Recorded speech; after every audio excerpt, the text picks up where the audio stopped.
实体摸到是这么大，但在我的视觉影像可能只剩一点点而已，就变成说那个距离感是没有的，不准确的。距离不是眼见，是体会。因为早产白内障，双眼视力都不到0.1，王晨光总是比别人多踏进几步，更贴近现实的考验。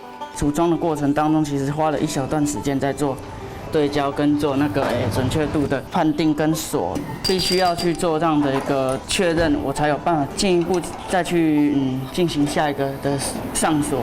没有理所当然的一眼瞬间，做什么都要多费力。但王晨光从小就没有理所当然的放任自己悲观伤心。家族经营厨具30多年，他也没有理所当然的接棒而已。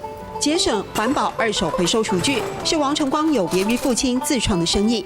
就有很多朋友说，小王，你是客家人对不对？为什么我觉得你很坚持某些观念跟理念，而且你的功法很传统？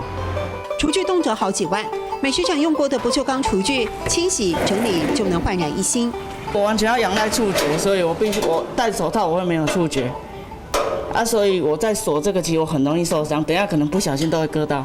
组装、清洗、搬运对你来说相对的风险都高，对不对？因为你看嘛，有危险吗？都好千万不要受伤不小心就会受伤。也许是因为风险总是如影随形，王晨光更能设身处地，先帮消费者做风险管理。这是一个很难得的机会，因为我们就是希望说，在这些厨具还没有进市之前，可以先试看看。台湾客家产业博览会也已经跟他预定展场的炉具，创造最佳的使用价值是王晨光在厨具上做用的事。一如他敦促自己突破限制，离目标越来越近。上课喽！有危险冇？唔到好就會出爽。有危險冇？唔到好就會出爽。谢谢钟宇老师。